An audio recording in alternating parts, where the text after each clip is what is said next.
Olá, a graça e a paz do Senhor Jesus Cristo seja com você. Seja bem-vindo ao canal do Ministério Ágios. E hoje nós vamos iniciar o nosso estudo sobre o livro de Filipenses com o nosso vídeo número 4.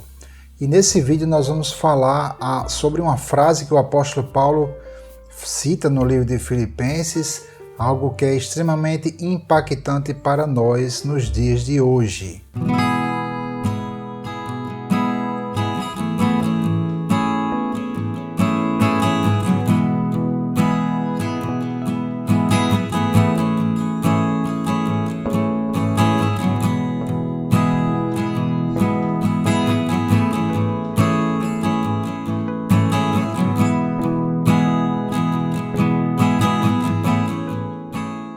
Aqui no versículo 23 do capítulo 1, o apóstolo Paulo diz assim: "Mas de ambos os lados estou em aperto, tendo desejo de partir e estar com Cristo, porque isso é ainda muito melhor." Isso mostra que o nosso querido apóstolo Paulo, ele de fato tinha o desejo de morrer. Não que Paulo fosse suicida ou que ele desejasse a morte em si mesmo, mas ele desejava estar com Cristo. Paulo tinha tido uma experiência que ele descreve no livro de 2 aos Coríntios, no capítulo 12, onde ele foi arrebatado ao paraíso. Então Paulo sabia muito bem o que o aguardava após a morte. Isso nos confronta porque é um tema que muitos cristãos têm medo, que é a questão da morte. Há vários cristãos que simplesmente não têm a plena convicção do que vai acontecer com eles depois da morte física. E é necessário, para que nós andemos em perfeita liberdade, não termos medo de morrer, porque foi exatamente para isso que o Senhor Jesus Cristo veio, para nos dar a vida eterna. Uma das coisas principais que todo cristão precisa ter é a certeza da vida eterna. Nós vamos ler aqui duas passagens bíblicas que mostram que foi para isso que Cristo veio. Em 1 João, no capítulo 2, versículo 25, diz assim: "E esta é a promessa que ele nos fez, a vida eterna." Já aqui no Evangelho de João, no capítulo 3, versículo 36, diz assim: "Aquele que crê no Filho tem a vida eterna, mas aquele que não crê no Filho não verá a vida, mas a ira de Deus sobre ele permanece." É interessante que o versículo aqui, o evangelista João, ele fala que aquele que crê no Filho, em Cristo, ele já tem a vida eterna. Usa o verbo no tempo presente e não pretérito. Isso quer dizer que nós já temos a vida eterna na hora que nós cremos em Jesus Cristo. É interessante a gente entender que algo que eu vou destrinchar um pouco aqui nesse versículo, nesse estudo, é que todas as pessoas de fato têm a vida eterna. Por quê? Porque o espírito humano, ele é eterno. De fato, todos os espíritos, eles são eternos. Nós temos aqui no canal do Ministério Ágios e tem também lá no meu blog um estudo sobre o tema espírito, alma e corpo. Esse é um tema que não é muito conhecido da igreja, mas é algo de extrema importância, onde nós passamos a entender como é que o ser humano foi composto, foi formado. A palavra de Deus diz lá no livro de 1 Tessalonicenses, no capítulo 5, versículo 23, diz assim: "E o mesmo Deus de paz vos santifique em tudo, e todo o vosso espírito e alma e corpo sejam plenamente conservados irrepreensíveis para a vinda de nosso Senhor Jesus Cristo."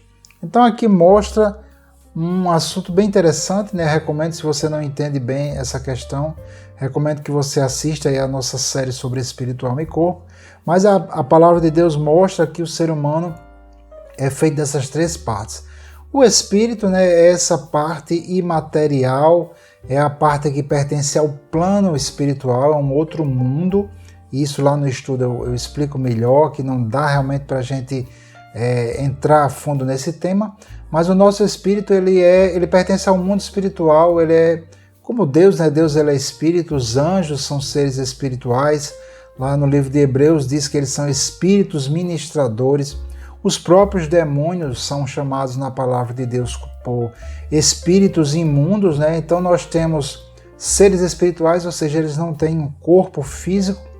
E nós, seres humanos, temos um espírito, nós somos seres espirituais E o espírito ele não tem carne, não tem osso, e ele é feito de uma matéria espiritual, não é feito de coisa material, né? E nós temos também a nossa alma, que é a tradução da palavra grega psique, que se refere à nossa parte imaterial, mas que não é necessariamente o espírito, né? É a parte dos pensamentos, do entendimento, é a parte das emoções, né? Dos nossos sentimentos. Tudo isso forma a nossa psique, que foi traduzido na Bíblia como alma.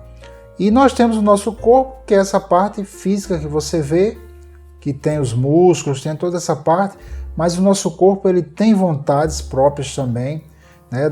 Ele também é chamado de carne, né? A palavra de Deus fala aqui, por exemplo, a carne cobiça contra o espírito e o espírito contra a carne, isso mostrando o combate que existe do espírito, né? Dos desejos do espírito, do nosso espírito recriado, com os desejos do nosso corpo.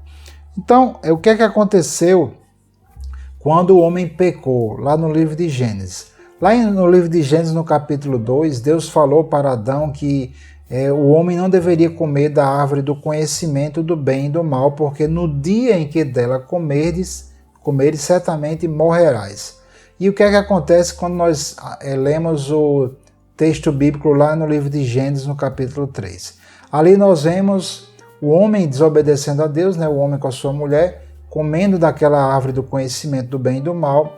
E é interessante que nós vemos que eles não morreram, né? Deus falou que no dia em que eles comessem, eles morreriam, mas quando eles comeram, eles aparentemente não morreram. Então, o que é que a gente deve interpretar aí? Será que Deus falou de forma figurada? Será que Deus mentiu, né? Obviamente, Deus não pode mentir. E o diabo diz, certamente não morrereis, lá no capítulo 3. Mas aí, quando o homem e a mulher desobedecem a Deus e comem daquela árvore, eles aparentemente não morrem porque eles conseguem costurar, né? Costuram com folhas, roupas para esconderem suas partes íntimas. E aí quando o Senhor chega lá no jardim, o homem se esconde com a sua mulher. Então, aparentemente, eles não morreram, né? A mudança que houve ali foi que eles começaram a sentir vergonha, tiveram medo e esse tipo de coisa. Então, será que Deus estava falando apenas de forma figurada, né? Que a resposta, essa interpretação, ela é feita quando a gente conhece, né, o Novo Testamento e a gente entende que o homem tem essa parte espiritual. Então, quando o homem pecou, quem morreu, na verdade, foi o Adão espírito. Sua alma continuou funcionando, né? Começaram a vir sentimentos ruins, né? Vergonha, medo, essas coisas, e o corpo começou a partir dali a envelhecer até chegar à morte física, que entrou por causa desse pecado. Então nós vemos que quando o homem pecou, de fato o que aconteceu foi que o espírito humano morreu. Contudo, no mundo espiritual, a morte do espírito ela não significa que o espírito vai deixar de existir. Nós temos, por exemplo, os espíritos imundos, né, que são anjos caídos, né? A Bíblia fala dos anjos que pecaram e esses anjos eles foram afastados da presença de Deus. Eles não deixaram de existir.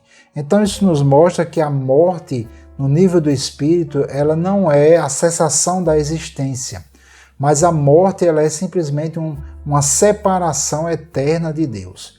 E o que é que aconteceu quando Jesus veio para nos salvar? Como é que se processa essa salvação? Então aqui no Evangelho de João, no capítulo 3, versículos 5 a 7, nós vamos ver uma passagem bíblica bem interessante, bem conhecida, onde Jesus fala sobre o novo nascimento, que é aquilo que acontece no nosso espírito quando nós aceitamos Jesus como nosso Salvador. Vamos ler aqui, João capítulo 3, versículos 5 a 7, diz assim: Jesus respondeu, na verdade te digo, que aquele que não nascer da água e do Espírito não pode entrar no reino de Deus. O que é nascido da carne é carne, e o que é nascido do Espírito é Espírito. Não te maravilhes de ter dito necessário vos é nascer de novo. Então nós vemos aqui que Jesus fala algo bem interessante. Ele diz que aquilo que nasce da carne é carne e o que nasce do Espírito é Espírito. Quando Jesus fala do novo nascimento, ele não estava falando de um nascimento físico, mas de um nascimento no Espírito. quando nós aceitamos Jesus, a salvação ela se processa primeiramente no Espírito. Nós recebemos um novo Espírito. É por isso que a palavra de Deus diz em 2 Coríntios capítulo 5, versículo 17, que aquele que está em Cristo ele é uma nova criatura, as coisas velhas se passaram, eis que tudo se fez novo. Ora, quando eu aceitei Jesus, eu permaneci, meu corpo ficou do mesmo jeito. O meu intelecto, a minha alma, ela permaneceu também do mesmo jeito. Mas algo dentro de mim mudou. Eu percebi algo diferente, eu não sabia o que era, eu não entendia o que era aquilo. Essa mudança, ela ocorre no nível do espírito. Nosso espírito é trocado por Deus, ele não é um espírito, digamos assim, recalchutado, ele é um novo espírito, é uma nova criatura. E aí nós começamos a interagir diretamente com Deus de espírito para espírito. A própria Bíblia diz também lá em Romanos capítulo 8 que o mesmo Espírito testifica com o nosso espírito que somos filhos de Deus. Veja, é uma comunicação de espírito para espírito. E o espírito, quando ele mesmo, o espírito que peca, quando ele morre, ele não deixa de existir. E o nosso espírito, salvo em Cristo Jesus, quando ocorre a morte física, ocorre simplesmente uma separação entre o espírito e o corpo. Mas o nosso espírito continua existindo, ele não cessa a existência com a morte. E para onde é que vai esse espírito recriado? Para onde é que nós vamos? O nosso espírito vai quando ocorre a morte física. Aqui em Lucas, no capítulo 23, versículo 43, Jesus fala assim para um daqueles ladrões que morreram ao lado dele. E disse-lhe Jesus: em verdade te digo que hoje estarás comigo no paraíso. A palavra paraíso é a palavra grega, é a tradução da palavra grega paradeisos, que é a mesma palavra usada na Septuaginta falando do jardim do Éden. Essa palavra jardim, na versão grega da Bíblia, do Velho Testamento, ela é essa mesma palavra paradeisos, que quer dizer paraíso, jardim. Então nós vemos aqui que Jesus mesmo falou que aquele ladrão, hoje, eles morreram naquele mesmo dia, era uma Páscoa, os ladrões e o próprio Cristo morreu ali, Jesus morreu antes, mas depois os soldados romanos vieram e quebraram as pernas, coisa horrível, mas quebraram as pernas dos ladrões para eles morrerem ainda ali na sexta-feira, antes que entrasse no sábado. E Jesus falou, ainda hoje estarás comigo no paraíso. Tem algumas denominações que querem reinterpretar essa questão e dizer que quando a pessoa morre, ela apaga, o espírito humano deixa de existir e só voltará a existir quando Jesus voltar na ressurreição dos mortos. Mas isso não tem fundamento nenhum na Bíblia. O espírito humano ele é um espírito como qualquer outro espírito, então o espírito não cessa de existir dessa forma. Todo espírito ele é eterno. Então, o que é que acontece quando nós morremos fisicamente? Ocorre essa separação e os nossos espíritos eles vão para onde está Cristo. É por isso que Paulo tinha tanta confiança, Paulo não tinha medo da morte, ele estava pronto a morrer, porque ele disse, inclusive, que isso era bem melhor. E o próprio Paulo, aqui, eu vou ler aquela passagem que eu falei, 2 Coríntios 12, 3-4, ele diz assim: eu sei que tal homem, se no corpo, se fora do corpo, não sei, Deus o sabe, foi arrebatado ao paraíso e ouviu palavras inefáveis que ao homem não é lícito falar. Olha só que interessante, Paulo ouviu palavras inefáveis, ou seja, palavras que são impossíveis de serem pronunciadas, infaláveis, E olha só que maravilha que ele viu ali. E é interessante que ele mesmo diz que não sabe se ele estava no corpo ou se ele estava fora do corpo. Isso mostra, meus queridos, que o nosso espírito ele existe, ele pode existir sim, fora do nosso corpo. E é o que acontece quando alguém morre fisicamente, Então Paulo diz aqui que ele ouviu palavras inefáveis, impronunciáveis, algo tremendo. Eu já li vários livros de pessoas que passaram por essa experiência de morte física e depois voltaram através de ressurreição, e elas contam de um mundo maravilhoso, de uma paz incrível, de algo muito belo, de algo muito perfeito, que é esse paraíso para onde nós vamos quando morremos. E aí é muito importante, né, nós como cristãos termos essa certeza dada pela palavra de Deus e pelo Espírito Santo que habita em nós, de que os nossos espíritos, né, e aí entra também algo que eu ensino lá na temática do espírito, alma e corpo, que a alma ela acompanha o espírito. Sua consciência, você estará consciente, você vai estar vendo, ouvindo, falando normalmente.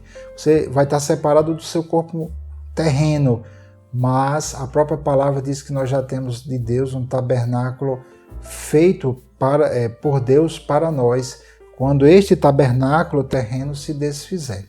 Então a Bíblia é muito clara, não só nessa passagem dos 2 ladrões na cruz, mas ela é muito clara em diversas outras passagens do Novo Testamento, mostrando da eternidade do Espírito e mostrando que estaremos plenamente cientes, desfrutando da presença de Cristo no paraíso, né, que remete ali ao Éden, né, onde o homem tinha aquela comunhão com Deus, né, o Deus chegava na viração do dia, falava com ele, não havia pranto, não havia morte, não havia, né, o mal. Então isso é o que nós temos. Se você é cristão, né, eu encorajo você a meditar nesses textos que falam da eternidade do Espírito, para que você possa se tranquilizar, se acalmar e vencer o medo da morte. Afinal de contas, isso foi o motivo de Jesus ter vindo aqui. Foi para nos libertar da morte e do medo da morte, como está escrito lá no livro de Hebreus. Amém, meu querido? Então, aproveito para lembrar aqui que também tem um texto aqui no meu blog, wendel.agnes.org, sobre esta mesma temática. E lá você vê melhor os versículos, né? Fica um pouco mais organizado do que aqui no vídeo, né? Eu estou me baseando aqui no texto do blog, mas uma coisa complementa a outra. Então, se você quiser, vou colocar aí na descrição do vídeo um texto sobre esse 4º estudo do livro de Filipenses, onde o apóstolo Paulo, com toda, né, ousadia, com toda tranquilidade, ele diz que tinha o desejo de partir e estar com Cristo, o que seria muito melhor. E eu acho interessante, e vou concluir com isso, que quando você lê o texto grego, ele usa 3 palavras, ele usa literalmente assim, muito mais melhor, né? Algo que dá uma ênfase muito grande, que era se ele partisse, ele estaria com Cristo e aquilo seria muito mais melhor. Então Deus abençoe você, que a graça do nosso Senhor Jesus Cristo seja com você, em nome do Senhor Jesus. Amém.